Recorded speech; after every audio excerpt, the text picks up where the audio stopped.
Welcome to the Real Buffs. I am your host, Charlie. I'm Matt, and unlike Francis, I did not get my name off a dish soap bottle. What's my name? Say my name, Francis. Are we just going Destiny's Child now? We are. Don't go chasing waterfalls, folks. Well, that's TLC. Okay. Oh, you're right. Sorry, I was thinking. Are we just moving on to? We're just moving on. Well, this week's movie is none other than Deadpool. The one, the only. Obviously directed by Tim Miller, written by Rhett Reese and Paul Wernick, starring Ryan Reynolds, Marina Baccarin, Ed Skrein, TJ Miller, Gina Carano, Brianna Hildebrand. So awesome movie. Obviously, reason why we're doing this is because we've got the new Deadpool and Wolverine movie that just came out last week. And Matt and I have both seen it. So we've got a spoiler-free review at the end of it. So Stay tuned for that. But yeah, that's why we're doing it. And I don't know about you, Matt, but I had a lot of fun revisiting this movie. Before we even decided to watch this movie, I actually was watching it last weekend when I got back from my trip. And I was like, I want to put, I've seen Deadpool 2 now twice, and or Deadpool and Wolverine twice.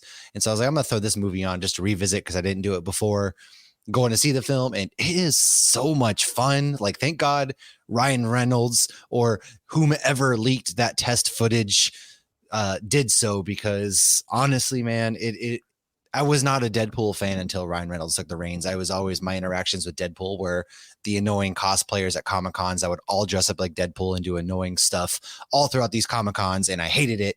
They're everybody's like least favorite cosplayers. But now that we actually have the movies, man, I really like the character. I've grown to really adore the character, and what Ryan Reynolds has done is absolutely amazing in, the Fox universe and now the Marvel Cinematic Universe.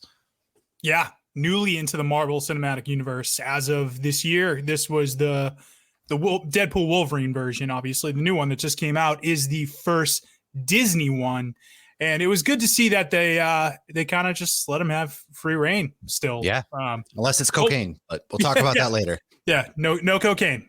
Feige doesn't approve of that. So, all right. So let's dive into the ChatGPT summary. Deadpool is a 2016 American superhero film based on the Marvel Comics character of the same name, directed by Tim Miller and starring Ryan Reynolds as the titular character. The film is notable for its irreverent humor, fourth wall breaking, and R-rated content. First of its kind, obviously, for the comic book genre, unless we're going to count Blade, and that Blade did save the Marvel universe originally. So, I mean, yes. we got to count Blade in some regard. Blade saved the MCU from bankruptcy and everything, like way back in the 90s. And we wouldn't have any of these movies potentially without Blade. So there's only ever going to be one Blade. We all owe a lot to Wesley Snipes. So we do. We could have all paid his taxes for him, and then he could have avoided jail time. But, such is life. That's what Marvel should have done. That was the right thing to do at the time. It would have been. But, I digress. Anyways, the film opens with Deadpool, Wade Wilson, attacking a convoy through a series of flashbacks. The audience learns about Wade's past. Wade Wilson is a former Special Forces operative turned mercenary who meets and falls in love with Vanessa Carlyle. Their happiness is shattered when Wade is diagnosed with terminal cancer. In desperation, Wade is approached by a recruiter for a secret program that promises to cure his cancer and give him superhuman abilities. Wade agrees and is subjected to torturous experiments by Ajax and Angel Dust. The experiments activate a latent mutant gene, giving Wade accelerated healing powers, but leaving him severely disfigured. Adopting the alias Deadpool, Wade sets out to hunt down Ajax, who he believes can fix his disfigurement. Along the way, Deadpool teams up with two X-Men members, Colossus and Negasonic Teenage Warhead, who try to recruit him to the X-Men. The film culminates in a showdown at a decommissioned aircraft carrier where Deadpool, with the help of Colossus and Negasonic, fight Ajax and his henchmen. Deadpool defeats Ajax, but chooses not to kill him until he admits that he has no cure for Wade's condition. Despite this, Deadpool reconciles with Vanessa, who accepts him despite his disfigurement. She accepts that his face is one that she can sit on. So, and isn't that at the end what we all hope for? Listen, first and foremost, it wasn't just an aircraft carrier. That wasn't a helicarrier from the Avengers. Just want to throw that out there. That was a helicarrier, believe it or not. I was wondering that. I was thinking, I'm like, is this the helicarrier? I didn't know if they were gonna. Okay, it is.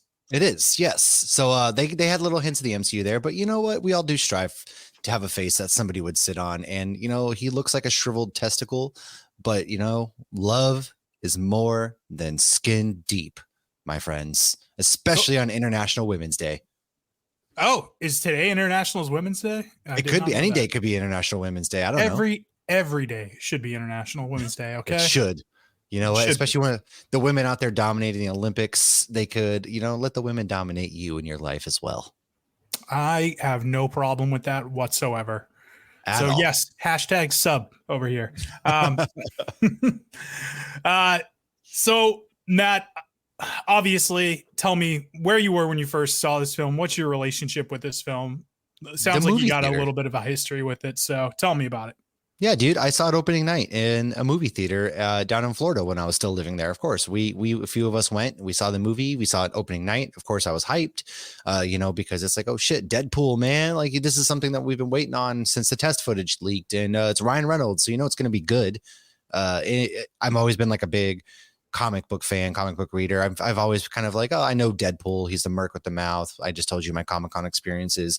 I never really loved the characters from comics. I've never really been a big X-Men reader, period. But what he's done with this, it's really endeared itself to me. And it's one of the few trilogies and continuously gets better, and this movie was awesome. I was blown away. I didn't know what to expect as far as how they would handle his powers, how raunchy they would really get with this film. And man, on all fronts, I was very blown away. I loved the opening sequence with, the slow motion, how he's got the cigarette lighter in the guy's mouth and he's killing everybody. And he's got the bullets he's counting for Francis and he's trying to find Francis. Dude, this movie rocks. Dude. And the opening credits too, like they first off, like they've got the amazing, song playing, which is Angel of the Morning in the opening credits. So first, it just kicks off with an amazing banger, and then it's just going through everybody, like some hacks film, like the writers are the true heroes of the story and everything. And I appreciated the humor right off the bat. And I was like, okay, this is what this film is going to be. So you were there opening night. I was there opening weekend. I believe it opened. It did open the 12th in February 12th in 2016. I was there. I think that Monday. I want to say that Monday was President's Day, and I went with my brother. So I was there opening. It came out on Valentine's Day, actually. Yeah, it did come out on Valentine's Day. That's right.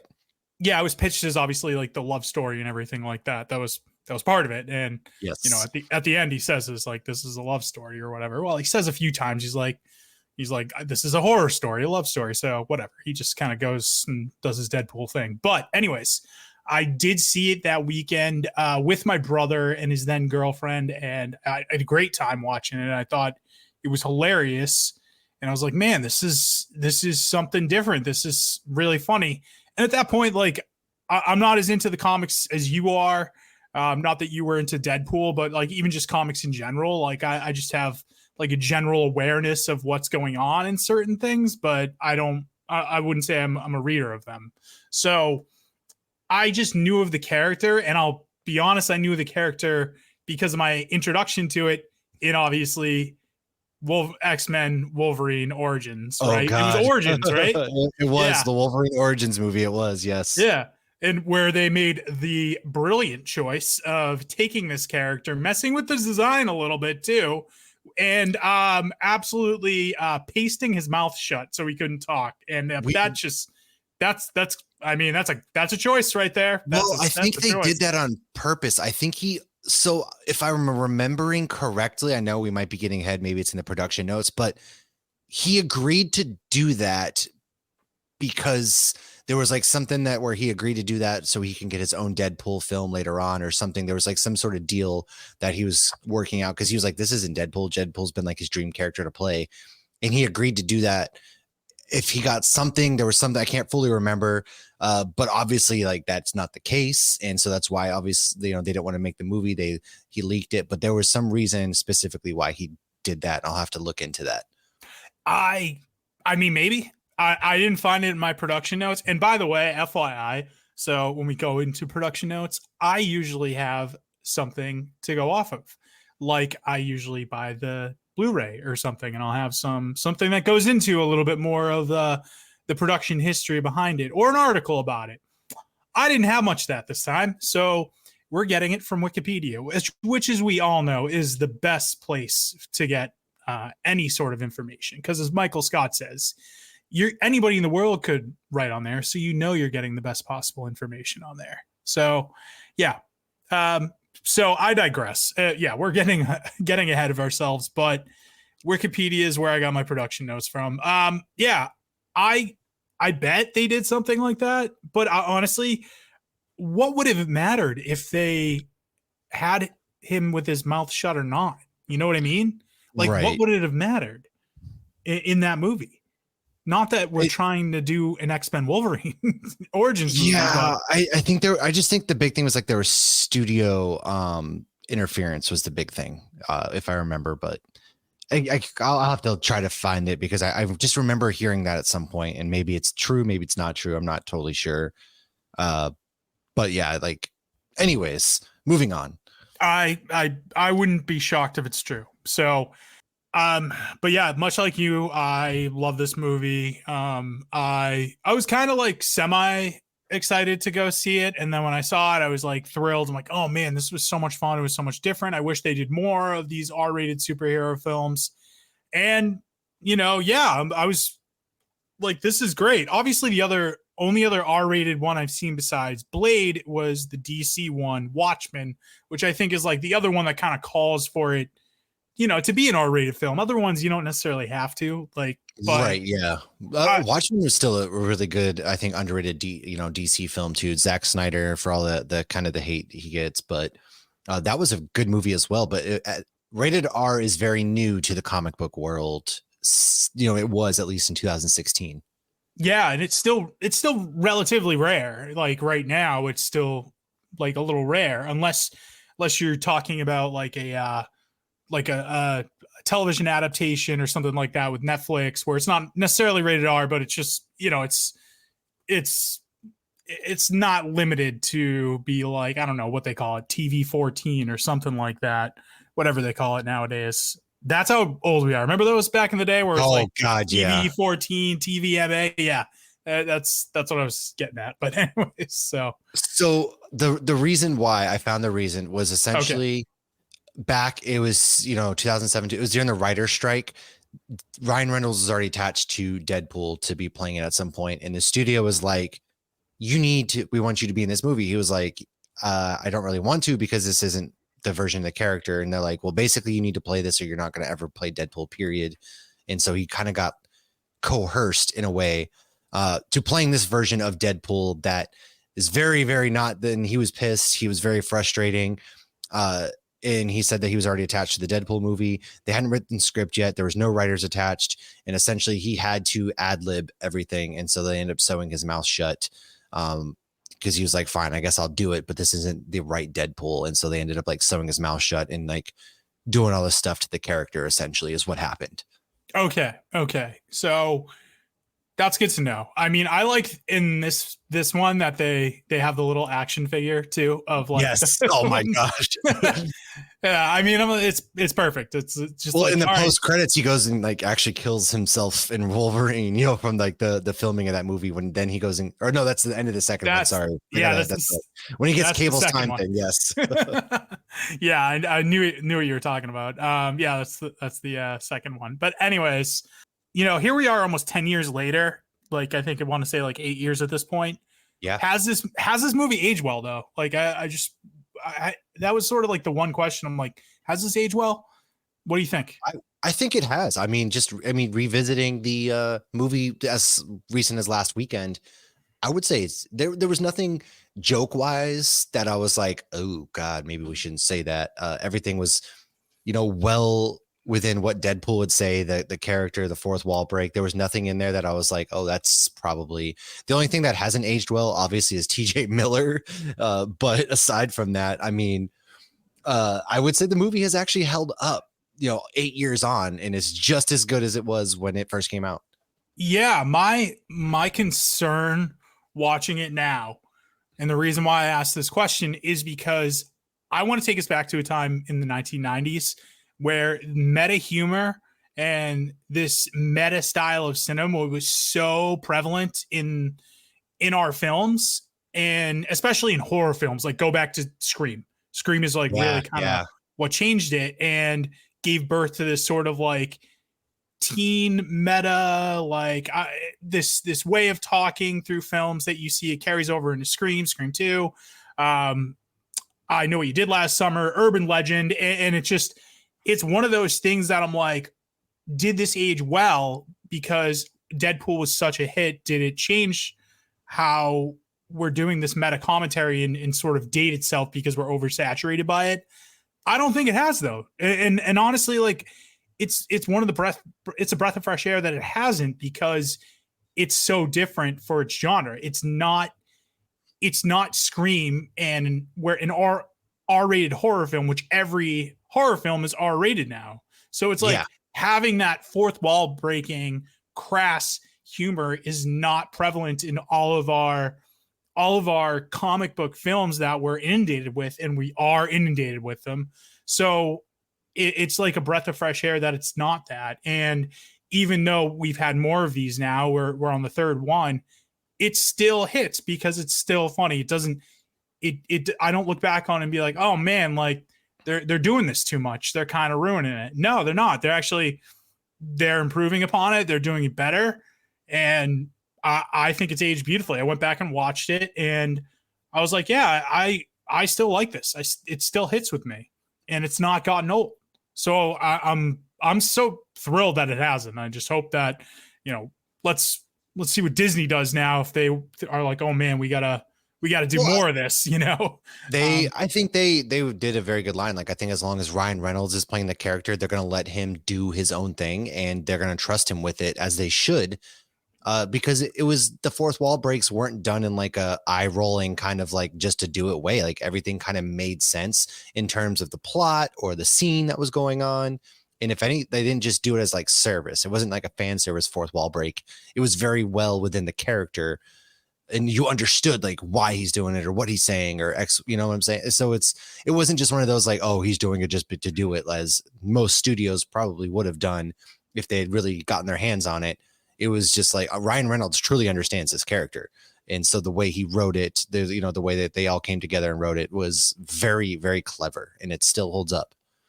And to my understanding is that actually goes back to the comics, is because Yes.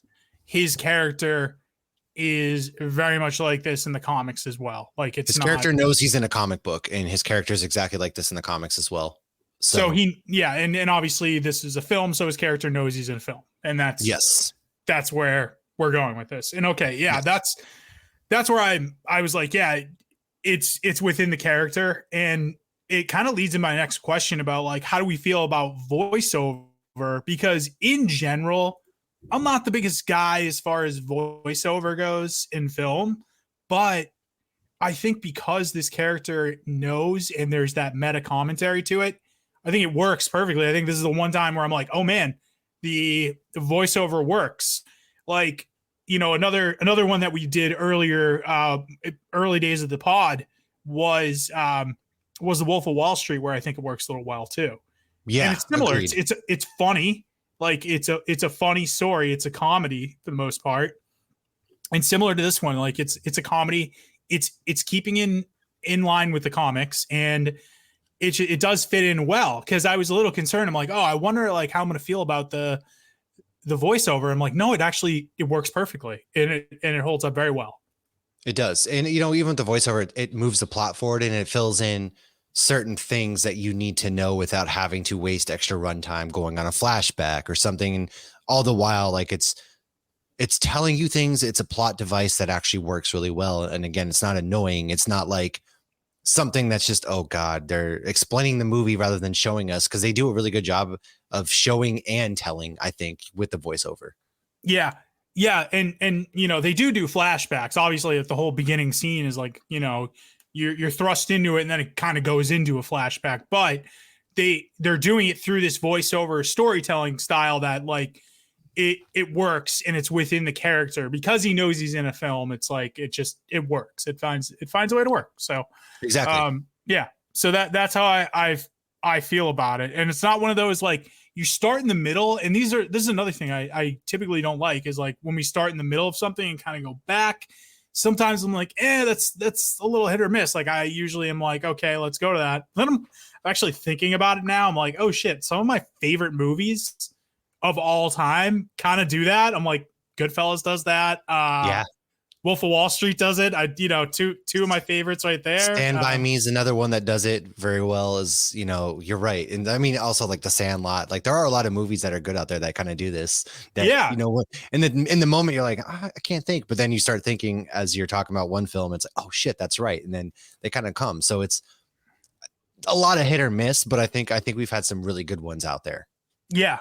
Yeah, it is. And that, like the way they do this one and the way how it fits in, like I said, with the character and with the comics, it just makes sense. So, I feel like it's one of those things where it hits well and it's not something that is a normal criticism for me or takes away from it, from my overall experience. Agreed. But I got to ask, man, we're watching this movie. I was laughing my ass off again. This has got to be the funniest Marvel movie, right? I mean, I think, well, I mean, if we want to split hairs before somebody like jumps into our comments or whatever, being like, it's not Marvel, it's Fox. Yes. Number one, it's probably the funniest Fox film, but also I would say that the humor is probably the funniest if you're even putting it now into the MCU as well. Like I think that it very much is. He's the funniest character. I've always loved, like Ant-Man, the Avengers, Iron Man, all of them. I've never been a big Guardians of the Galaxy fan, but like understandably Drax and Peter Quill, like they're pretty funny characters, Mantis, but that humor is vastly different than what we get with Deadpool. And so in my opinion, yeah, I think this might actually be like the funniest superhero movie of all time, if we even want to label that. I think yeah. Before talking about that, we're not talking about the third one, Deadpool and Wolverine, which is my favorite of the three. I'll spoil that right now. But if we're just talking about Deadpool, yeah, without a doubt, it's the funniest out of any superhero movie that's really come out. Yeah, it is, and it doesn't. And I know like when we say Marvel, I didn't mean specifically the MCU. He's still technically a Marvel. No, I see what you're saying. No, you know I know. What I mean? There's always that one person out there that's like, I'm actually. It's like, yeah. Dude, I know what we're talking about here. We were just saying for the sake, like, is this, obviously. Yeah, it's not MCU. Yeah, but you clarified that. And I would say, yeah, it's up there as far as like funniest even superhero movies from what I like to look at. I mean, Thor Ragnarok, I think, was like really, really funny. I like Guardians of the Galaxy.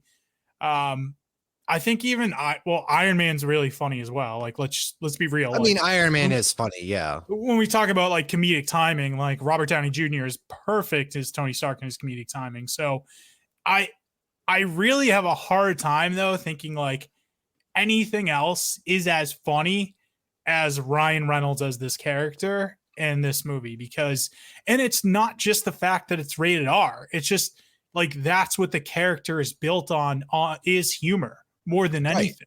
And not it's like every that crude and crass humor too. Yeah, not every character is built for that. Like they're always entertaining and they can be funny, and there are always funny moments throughout the films, but like very few of the characters are really built off of that sense of humor. Maybe like we said, Tony Stark, Star-Lord, Ant-Man.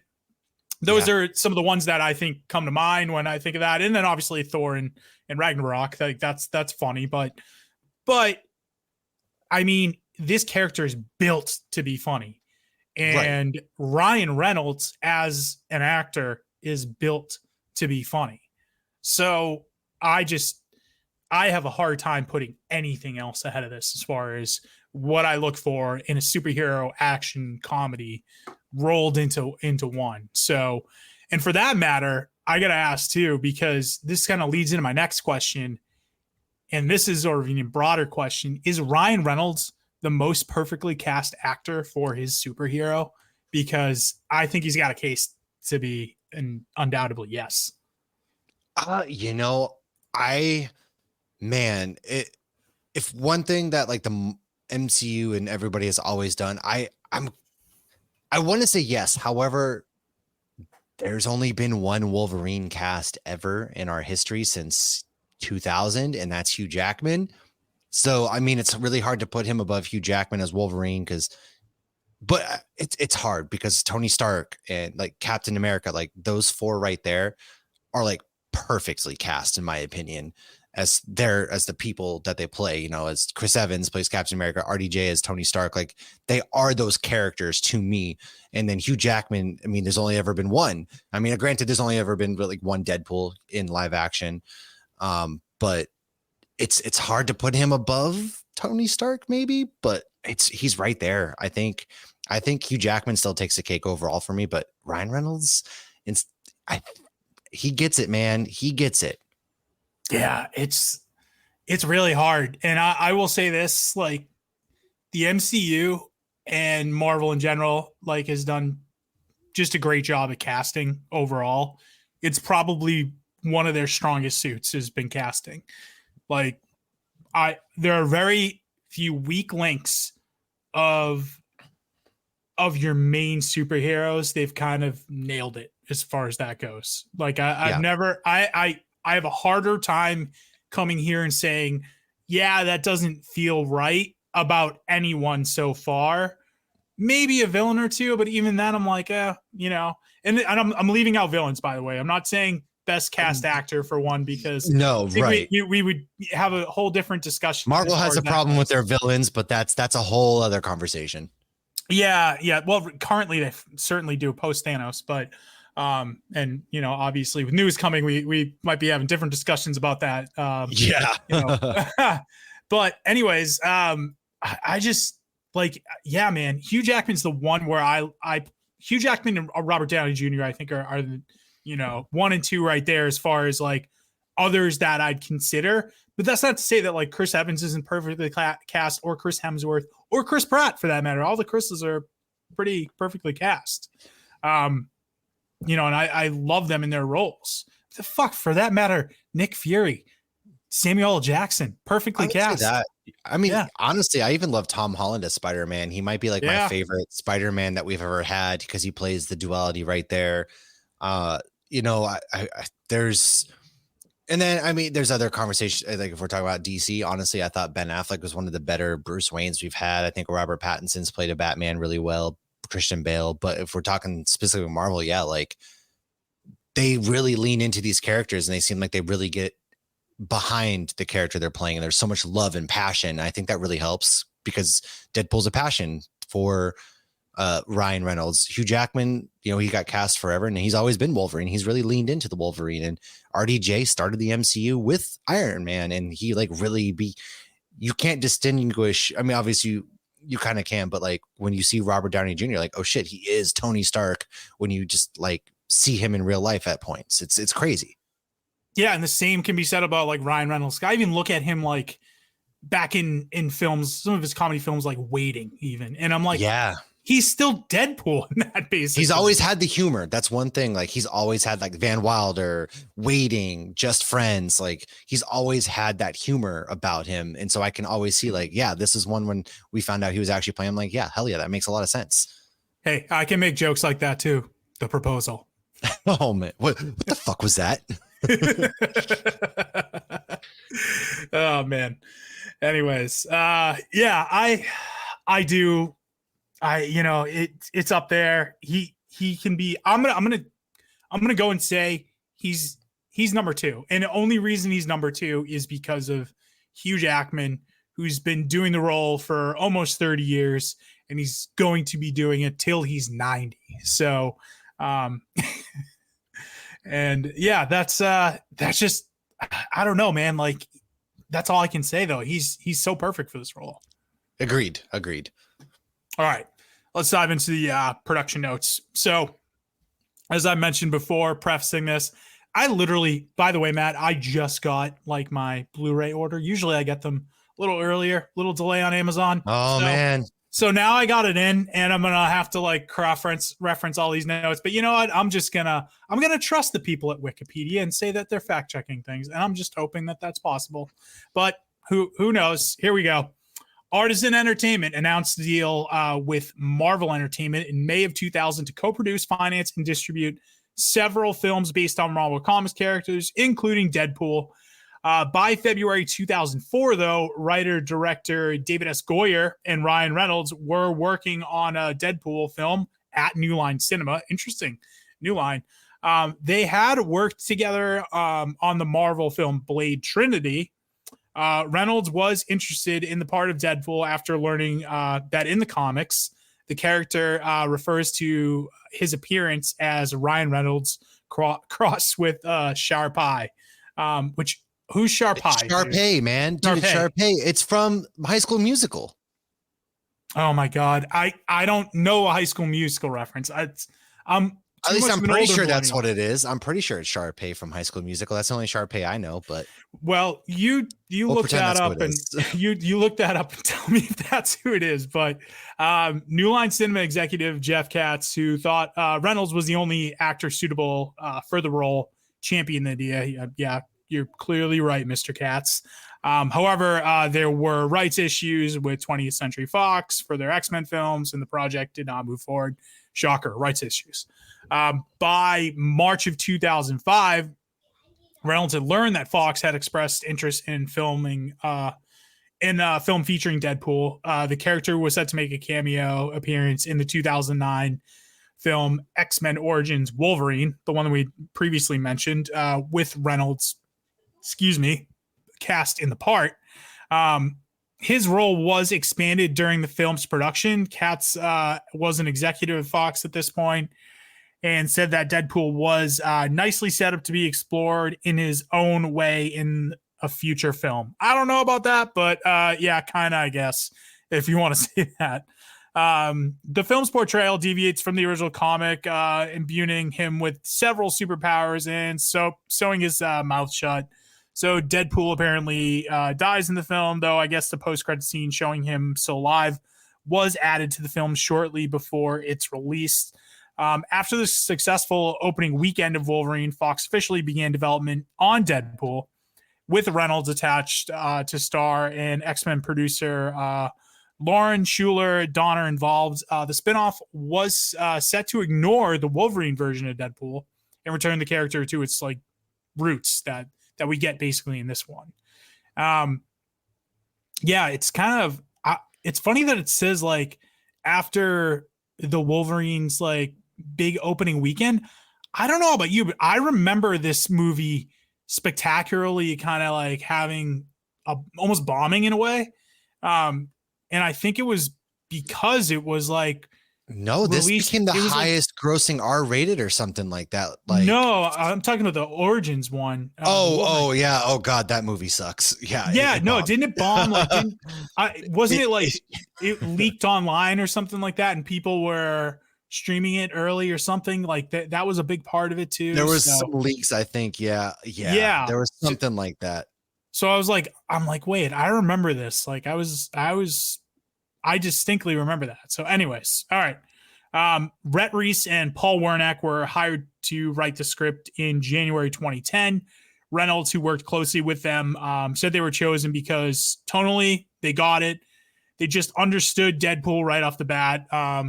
By that June, Robert Rodriguez had been asked to direct the film. I'm going to just skip ahead and say that is my one and only interdimensional cable box choice, because I'm not going to have Ryan Reynolds be or not be the character of Deadpool, but to see fucking Robert Rodriguez direct, hell yeah, I'd love to see that. I think that'd be awesome.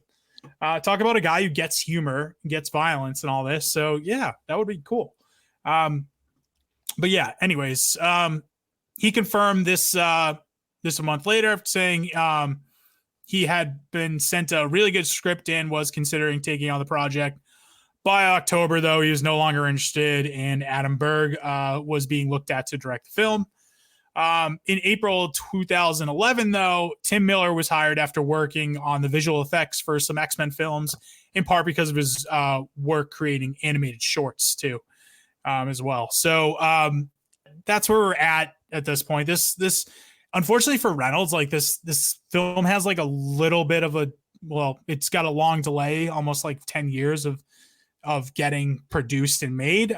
So, you know, and he's had some setbacks along the way. So the next setback we're talking about is the Green Lantern superhero film, which he often references to actually in these Deadpool films, which is funny. Yes. It's always used for good humor. And it's great because like you just know Ryan Reynolds is the type of guy who just doesn't take himself seriously. So it's good that he can laugh about this. The Green Lantern superhero film was released later in 2011 and was a disappointment. This tainted the Deadpool project, unfortunately. Fox executives were already concerned about the R rating. And after several meetings, the studio agreed the film could not be reconfigured for a more traditional PG-13 rating and gave Miller a low six-figure budget to produce some test footage. He created the test footage using CGI at his animation studio, Blur Studio, in 2012, with Reynolds voicing Deadpool. This footage didn't convince Fox, though, to greenlight the film. So after the successful May release of The Avengers, so we can thank The Avengers for a lot on this one, Reese and Warnick thought Deadpool might be approved as an already developed superhero film. Fox was actually even more doubtful about the script now, however, and began exploring ways to include Deadpool in an Avengers-esque team up, obviously, you know, probably like with the X-Men.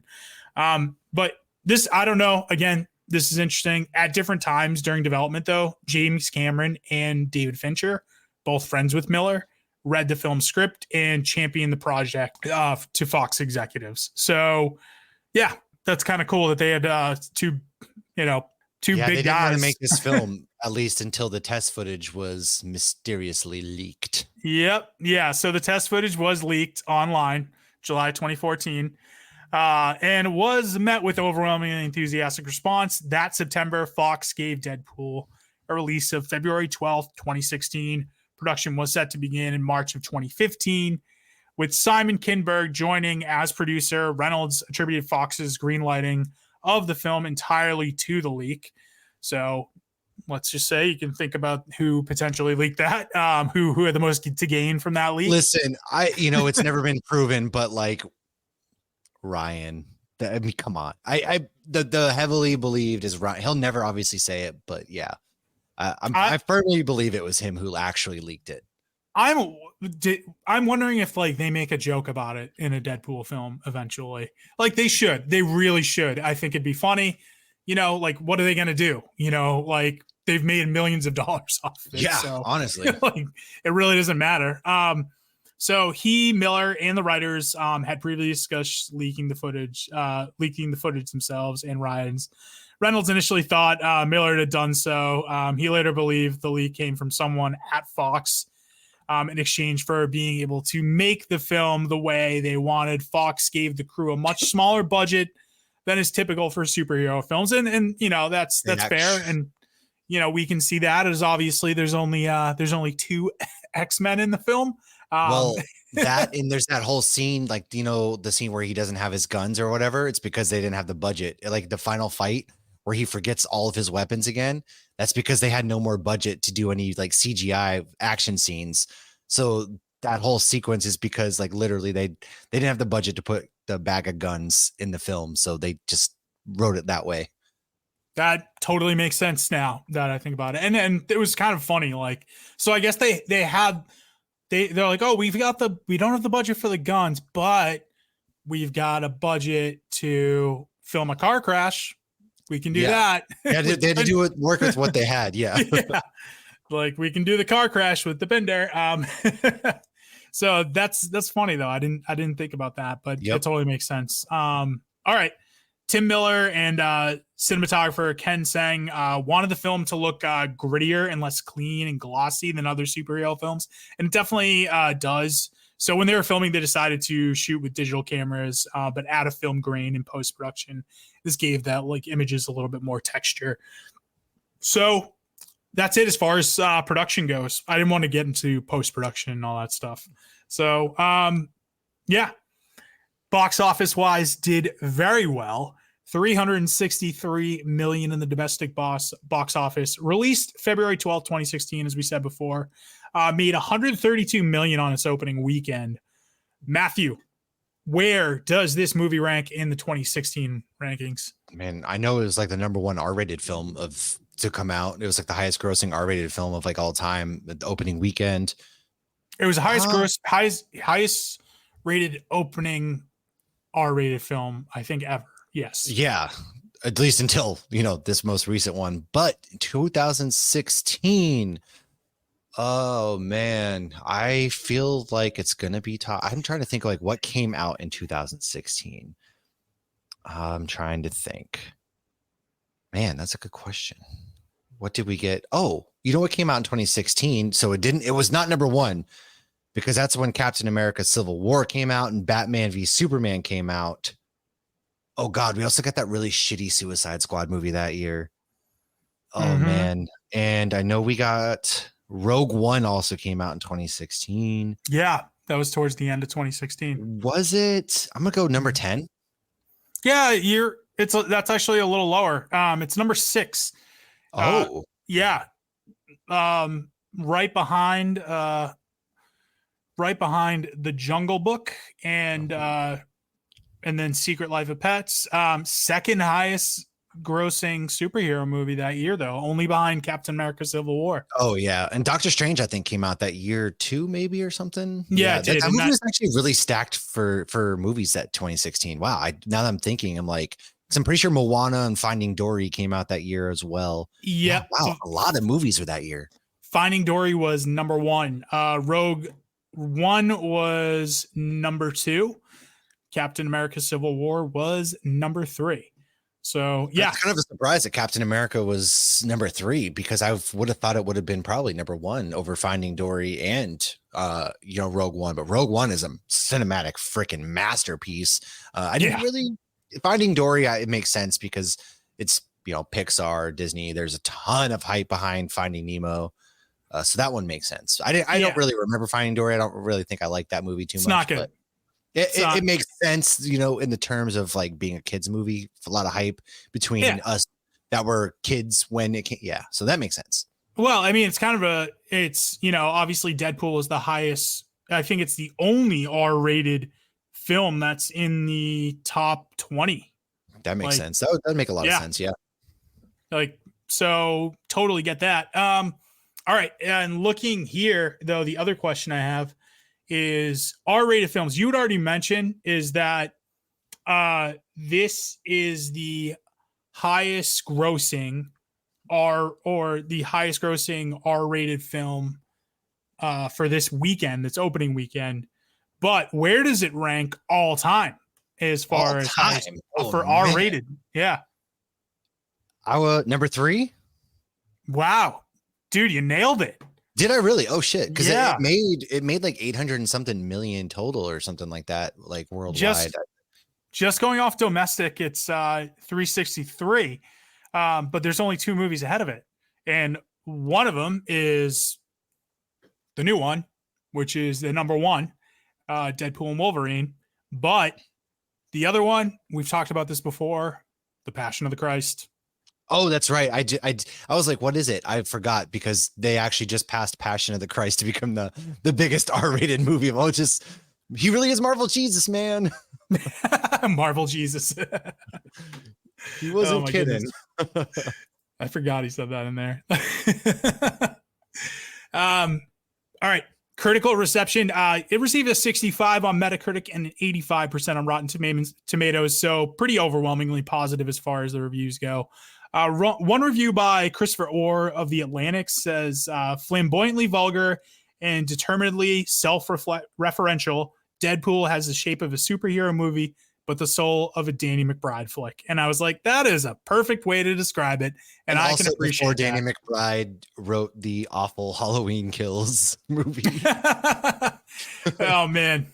You know, I will discuss this another time, but I feel like Halloween Kills is going to be one of those that, or no, not Halloween Kills, Halloween Ends. That's what I was thinking of.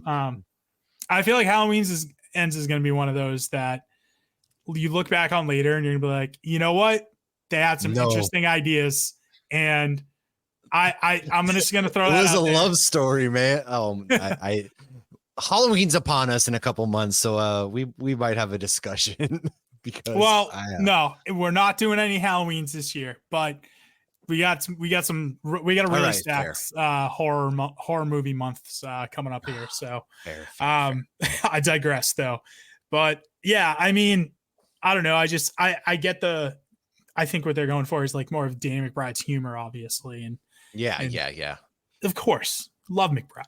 I do. All right, cool. Awards and categories. Best scene. I got about like 5 of them.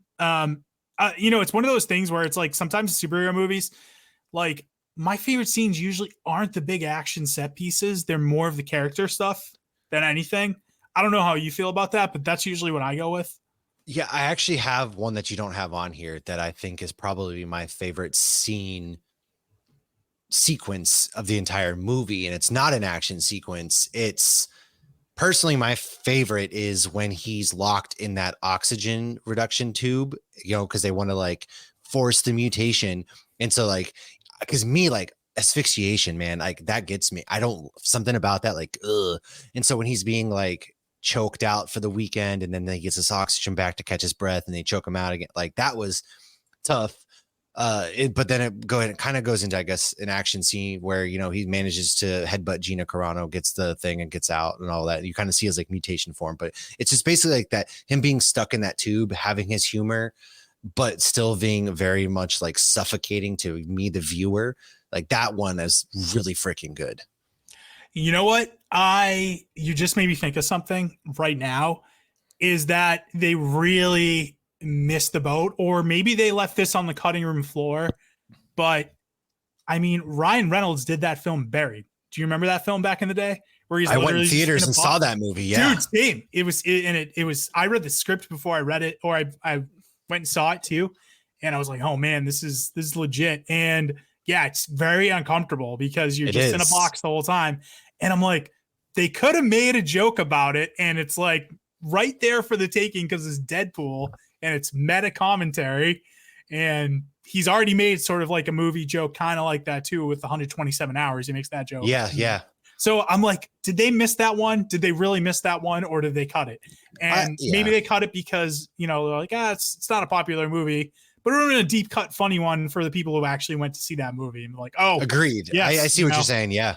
That would have been a funny moment. And we're like, oh, that's funny. Like he's referencing that. That would have been a good one to do. So yeah, that's a good scene. And I did totally forget that one. I tried to just narrow it down to like what my favorites are, but I love the opening credits. I think we already talked about it. So the way they have the song going, I forget what's the name of the song again. Oh, Angel of the Morning again. Yeah. So they have Angel of the Morning going, and just like all the different stuff, like the produced by a bunch of ass hats and stuff. Like yes. That. I love it. And it's just it's so funny. They got like the Green Lantern reference on there too and everything when they show Ryan Reynolds, sexiest man alive. So I love it. I think that's, they make 2 of those Green Lantern one. The other one's like, please don't CGI my suit. Yeah. Well, don't they do CGI his mask though? They definitely do a little bit. So they have to a little bit to make it perfectly. Yeah, there's no way like anybody's head shape is perfectly round like that. So they do a little, but like the Green Lantern suit was full CGI, which is yeah, it was awful. All right, next one I have is Wade and Vanessa meet into like their date and sex montage and everything like that. Childhood. Rougher than yours. Daddy left before I was born. Daddy left before I was conceived. Ever had a cigarette put out on your skin? Where else do you put one out? I was molested. Me too. Uncle. Uncles. They took turns. I watched my own birthday party through the keyhole of a locked closet, which also happens to be Your mine. bedroom. Lucky. I slept in a dishwasher box. You had a dishwasher. I didn't even know sleep. It was pretty much 24/7 ball gags, brownie mix, and clown porn. Who would do such a thing? Hopefully you. I have so much fun, and I'm like, oh man, like this is awesome. I remember 2016 thinking like, I need to meet somebody and have it be like this. And I'm like, then again, I'm not Ryan Reynolds, and I'm not that quick to joke with somebody, so that'll never happen. I'm quick, but it would never happen like this at all. I'm I'm not that outgoing like that. No, I mean, neither am I. But I just love that scene, and you know, I do you just see their chemistry right away, and it's fun. They had a lot of good chemistry, yeah. Yeah, exactly. And most of like the scenes, if you haven't picked up on it, are more of like the comedy character scenes, like I said. So the next scene I have is like when Deadpool reveals himself to Weasel after his his whole like botched transformation there. Do you like what you see? No. You look like an avocado. Had sex with an older, more disgusting avocado. Yeah. Not gently, like it was hate fucking. There was something wrong with the relationship, and that was the only catharsis that they could find without violence. And the only guy who can fix this fugly mug is the British shitstick who ran the mutant factory, and he's gone. Poof. Yeah, well, you gotta do something to remedy this, because as of now, you only have one course of action. Damn straight. Find Star in Francis. horror films. What? Star in your own horror films. Because you look like Freddy Krueger face fucking topographical map of Utah. They start making fun of him, and he's like, "You just look like an older like an avocado had sex with an older, grosser avocado." So, I do like that one. I do like the Deadpool meets Blind Owl one too. But it feels huge in these hands. Well, and I like just like they do the fourth. He goes like, he's like, that's a fourth wall break within a fourth wall break. That's like 16 walls. That's like one of my favorite quotes in the whole movie too. And the next one is like when Deadpool kills Ajax at the end there. I do, because then Colossus throws up. He's telling him, he's like, you were droning 3 on. moments. Bang. He's like, oh, sorry, you're going on. He's like, throws up. I was like, oh yeah, that was amazing, because it's like for a second, like, oh, maybe he's not going to kill him, and then he does, and it's just like, yes, perfect. Yeah, exactly. And it was just, you know, and it's one of the things where I'll get to this, but where I'd say I love it because it's a true character moment. And one of the things that maybe irked me a little bit of this is like the repetition of him saying, "I'm not a hero." It was just like, guys, I didn't need him saying it 14 times. Like, you could have said it maybe once and then, okay, I'm good. Like, I get it. But they kept repeating it. It's like, come on, guys. Like, we get the point. Like, you can trust us to like know that, yes, a hero does not just kill people at will like this guy is. So, right. Anyways, but yeah, that was it that I had. And then you had the other one. Was there anyone that in particular that was your favorite though? Was it the way you said? It was the one I said, because I think Okay. it's a very, you know, amongst a funny movie, it's a very like serious, suffocating scene that I thought was played really well by all the actors. Yeah, it was played well. The only thing they missed out on was that Barry joke, which, you know, we'll have to send some notes back to Ryan Reynolds. I bet he's kicking himself that he didn't. I guarantee you he's going to send us a thank you note. He probably will, like, damn it, you guys are right. Are so right. Damn it. All right, quotable line. This has so many. I tried to keep it to like 5 or 6 here. You know, I'm never gonna do Anchorman again, whether it's the whole fucking movie. All right, so I like this exchange with Colossus and Deadpool. Let us go talk to the professor. McAvoy or Stewart? These timelines are so confusing. He's like, "You will come talk with Professor Xavier." And then Deadpool is like, "Which one? McAvoy or Stewart?" These timelines get so confusing. That is a good one. Yeah. The 127 hours one is also really good. Which leads into my favorite quote that I say literally all the time, because I have big hands. So anytime I have something that's like huge, I'm like, oh, I bet it feels huge in these hands. Like, that's the one thing I quote all the time. In the meantime, you might want to leave the room. I bet it feels huge in this hand. I bet it feels huge in these hands. Or like, That's when I see he's him got the like baby hands, right? Yeah, he's because he cut his arm off. Yeah, Yeah. you know, and then he goes back and it's growing, and they like make a thing. He goes, "Yeah, I'm gonna go masturbate. I bet it feels huge in these hands." Oh my god. I like the one where he shoves the car lighter in his mouth. He's like, I've never said this to anyone before, but don't swallow. Yeah, oh yeah, that was a good one too. Yes. That was a good one. The recruiter. I like this with the recruiter. What if I told you we can cure your cancer? And what's more, give you abilities most men only dream of? I'd say that you sound like an infomercial, but not a good one, like Slap Chop. More shake weighty. Yeah, that one is good. Yes, yeah. Oh, that was a good one too. Shit, I could go on, and there's probably I some really more that I'm could, missing. but my favorite is definitely "I bet it feels huge in these hands." I love that one. Mine's still a fourth wall break within a fourth wall break. That's 16 walls. Yeah, that's fair. All right, what is the best in this movie? Ooh, man. I think we talked. I think we talked did. about it. It was the humor, man. I think the humor and like getting off the ground for Marvel R-rated films, or like like superhero films willing to take the risk. I think that has something that's aged really well. Yeah, and that's important because when you think back to when Blade came out, that was like the late 90s, different time to be making movies. Like comic book superhero movies aren't what they were today. Like No, not we at all. didn't get that until until Spider-Man, I'd say, is like really when comic book movies started to become more of like a big part of pop culture. And obviously when I'm saying Spider-Man, I'm talking Tobey Maguire Spider-Man. Right. Yeah. So like that's really when it first started. That broke records as far as the biggest opening weekend, I think, in box office history.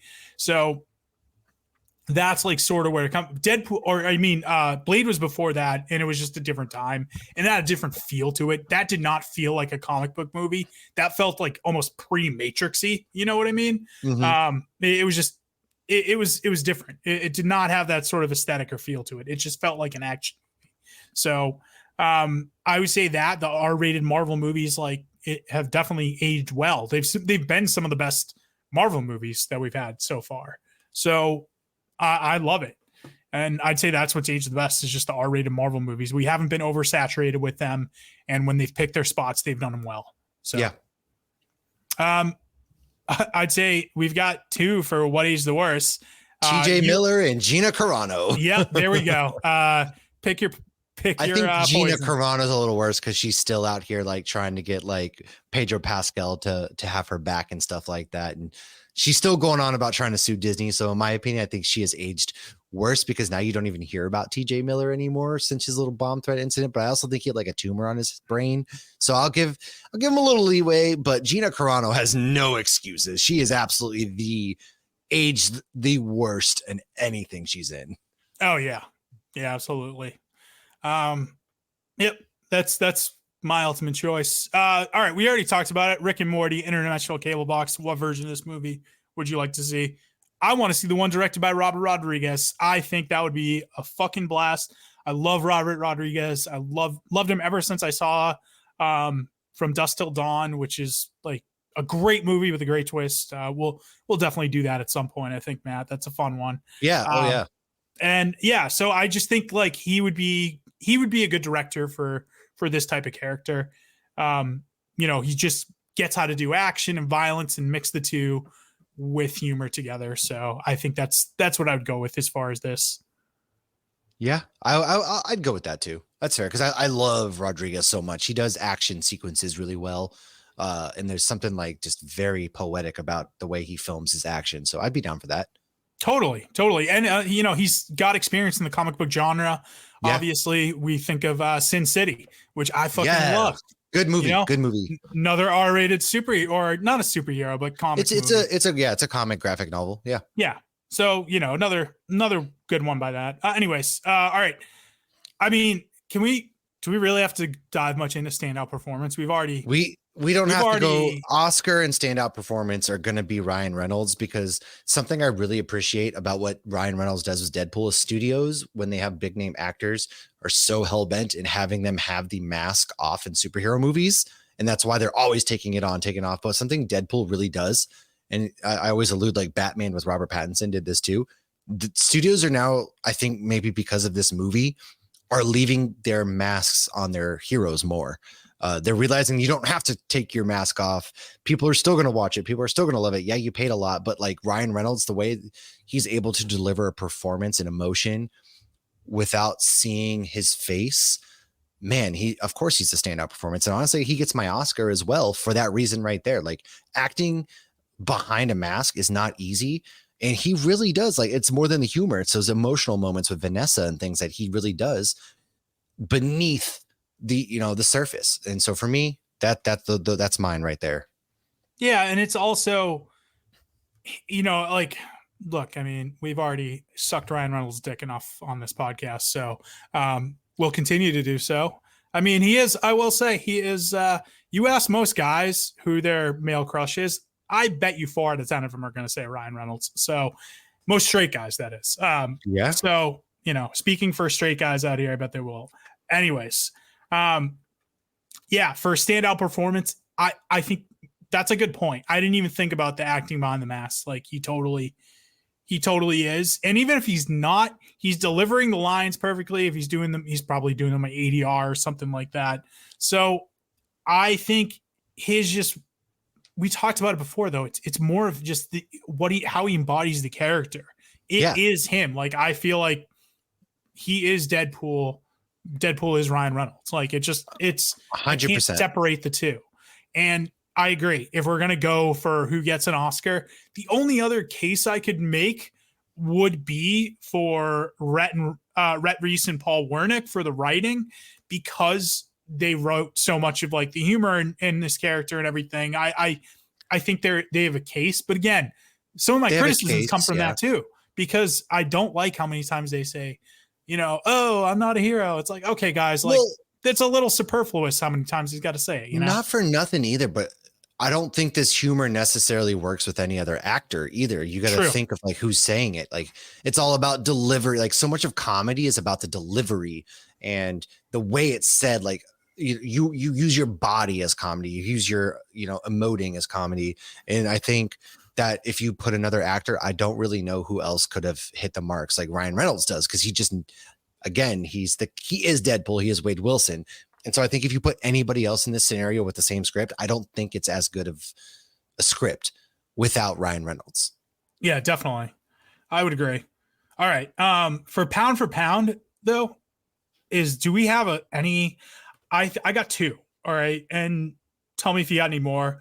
I love Leslie Uggams as Blind Al, though. I love Blind Al so much. She is such a badass. I love her. And then Karan Soni, I think that's how it's pronounced, as Dopinder. I love him as well. Like, those are my 2 favorite like characters who aren't in the film a lot, and who I think just with the minimal screen time they have, they fucking deliver. So honestly, like, the only ones I could also make a case for would be Colossus and Negasonic Teenage Warhead. Like, those 2, they don't show up a lot, but when they do, like, Colossus plays into Wade Wilson really well. And then, Brianna is just very angsty teenager, and something like Deadpool is inherently really good at connecting with kids and taking care of kids in comic books. Like, that's his soft spot. And so it's like, it's kind of cool getting to see him be that older guy to like, what the hell is wrong with you? Like, as this teenage girl, like, I thought they played really well together. So I think she could even arguably, but I think overall my favorite would probably be Blind Al. Yeah. I do like Blind Al. I love when when he sees her at one point, not Blind Al, but when he sees Negasonic and he says, he makes the Sinead O'Connor reference. R.I.P. I think she passed away. It was like it was a couple years ago now, I think. Yeah, I think so. But anyways, I think so. I was excited to see Colossus in this film because as somebody who grew up on the 90s TV animated series for X-Men, like, Colossus was one of my favorite characters in that. So and it was good to see him in a live action. And have it was vastly different than the Colossus we briefly got in X-Men movies. That's for sure. Yeah, exactly. So I did enjoy him in this. And yeah, even if he is a CGI character. So, all right.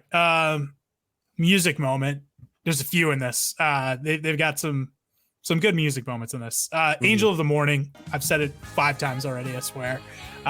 Is the opening credits is fucking amazing. So then you go into Salt and Pepper. Shoot. Yeah. I love Shoot. That takes me back to a time and a place in the 90s where my mom had a big conversion van and we would actually play the Salt and Pepper tape deck all the time, cruising around in that thing.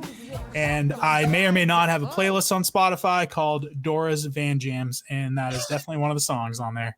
It's basically just like all the 90s rap and R&B songs that we were listening to at the time. Yeah. So so Shoop is definitely on there, and I love that. It's a good music moment too in the film. So all right, other ones on here. X gonna give it to you. I love DMX, so this was one of my favorites. You know what I liked too that I caught this time, and it probably is intentional, but at the end of that, you've got Ajax who keeps saying "What's my name" to Deadpool. Yep. And he says it at the end of it, but that's also in DMX song too, is "What's my name." That's right. Yeah. Yeah. So I was like, oh, I think they purposely threw that in there as like it's a good moment to have that song and then have another reference to DMX. It's almost like another reference to that, but it's not the character of Deadpool making the reference. So I thought that was funny. You're the Inspiration is another good one. When he's stabbed in the head and it's like playing slow. Yeah, and it's got like he's seeing like all the flowers and whatnot. Yeah, that's a good one. I think this one is the ultimate winner though, is Careless Whisper. Oh yeah, that's right. I forgot about this one. That's a good one. That's right. Wow. That's fair. I will give it to Careless Whisper as well. It's hard to beat that one. Yeah, it really is. All right. I'm going with Careless Whisper. You going with that too? Yeah, I'll go with Careless Whisper as well. Okay. What are we double featuring this with? I'm going to go Zag on this one and not go Deadpool 2, which is the obvious choice. I am going with Scream. Okay. I'm going with the early meta iteration of something that's being self-referential while also being a part of the genre. And not as much humor, a little bit. I mean, Scream's funny. It's like a dark humor though, sort of thing. Yeah.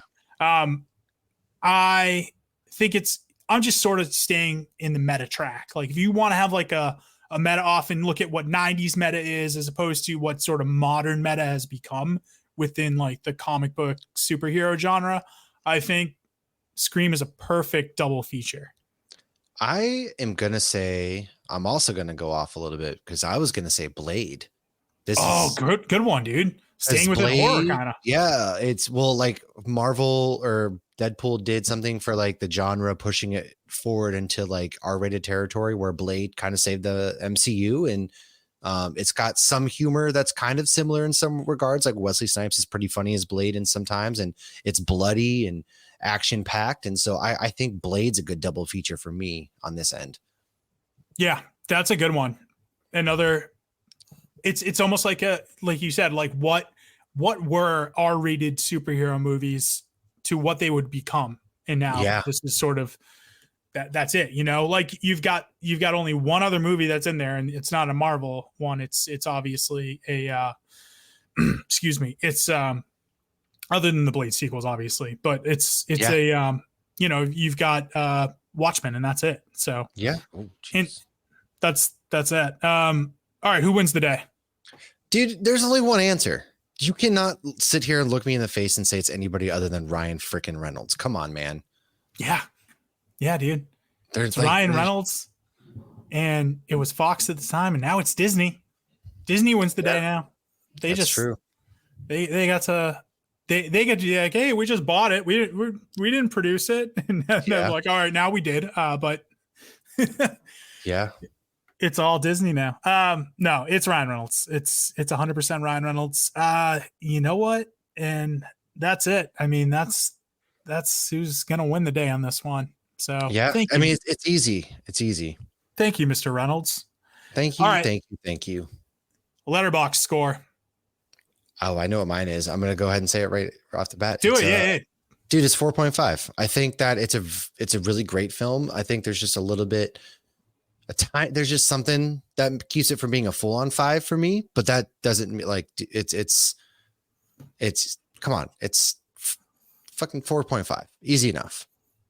Yeah, I'm gonna go a little bit lower and do a 4, but it's Okay, that's fair. You know, for the same reasons that we talked about. I think there's some things in here that do keep it from being like a 5. Like if it's not the best of all the superhero films. Like I those are reserved. I think 5's got to be reserved for like the best of the best. But it's great. It's a fun time. It is something that's different, a little bit of a breath of fresh air. It's not the norm like you typically see. Yeah. So for that, I still have to say it's a 4 for me, and it's a solid 4. And so with that, we'll get 4.25. And so look, we'll round up and call that, since it's at 0.25, we'll call that a 4.5 for our letterbox score for Deadpool. So yeah, that's it. We did it. We did it. All right, Matt. Time for the spoiler-free review Deadpool and Wolverine. What do we got? In my opinion, spoiler free, this is a top 5, if not top 3 MCU film of all time for me. I thought it was absolutely incredible. The soundtrack is like my favorite. The soundtrack went so crazy. The surprise appearances from, some of the characters made sense. It wasn't gratuitous. It was gratuitous, but it also like moved things. They were very important to the plot. Hugh Jackman back as Wolverine was super emotional. He was very like raw and angry. Compare that to Ryan Reynolds, who just is Deadpool, and the humor there, it hit for me. The jokes were amazing. Overall, like it's one of my favorite Marvel films of all time. It was great. I had such a fun time seeing this in theaters. Like many of the things that you said are true. I wouldn't say it's top. It might be actually, if I were to do a list and list everyone out. It's up there. It was really good. It's my favorite of the Deadpool movies for sure. So I think it's gotten progressively better. I had so much fun with this one. And I like how they tied everything in from, going over from Fox, from that universe into the MCU. It's incorporating Deadpool and Wolverine and X-Men into the MCU is something that's been discussed now that Disney owns the properties. It's been something that's been kind of in the works now. So to see that actually come to fruition a little bit too, and have Deadpool be one of like the main characters to do that makes sense for who the character is and the story. Yeah. So I like how they did that. I love the cameos in it. The soundtrack does I love the soundtrack. It goes so hard. It does. But yeah, so for that, I do love this film. Highly recommend it. Go see it in theaters.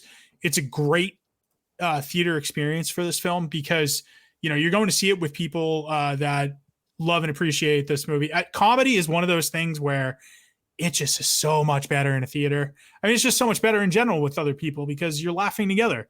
So like the communal experience of the theater, essentially, like we've said before, go to the fucking movies. Go to the fucking movies, man. This movie is worth seeing in theaters. I promise. Go to the fucking movies. All right. That does it for our episode here, though, at the Real Buffs for Deadpool. Next week. Oh, little caveat here. For weeks now, I've been promising Forrest Gump. I think for 2 weeks, I promised Forrest Gump. I just got to say, we are doing Forrest Gump. It is not going to be the next episode. We had a little bit of a pivot in schedule. And so it is not going to be on their toes. All right. Yeah, I know. I got to keep you guys on your toes. So Forrest Gump is not going to be the next episode. It will be the episode after the next one, though. Next week, it's not as lighthearted as a movie as this one was, and it is definitely R-rated, and it's a Fox vehicle, too. I will say that. So stay tuned for the preview on that. But on behalf of the Real Buffs, I am the Real Buffs. I guess that one beer really did get me drunk. I don't know. But yeah, on behalf of the Real Buffs, I'm your host, Charlie. I'm Matt. And so long, and let's hit the trailer. As y'all know, my wife, Amy Elliott Dunn, disappeared 3 days ago. She may be the face I can't forget, a trace of pleasure or regret, may be my treasure or the price I have to pay. She may be the song that summer sings, may be the chill that autumn brings, may be 100 different things within a measure of a day. You can't go on like this. It's not good enough for you? It's not even close. She may be the reason I survive, the why and wherefore I'm alive, the one I'll care for through the rough and rainy years.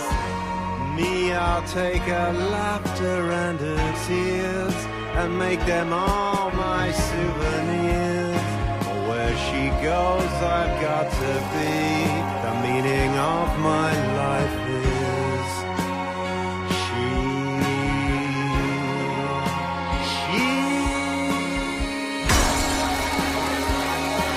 Stay back, everybody stay back. I did not kill my wife. I am not a murderer.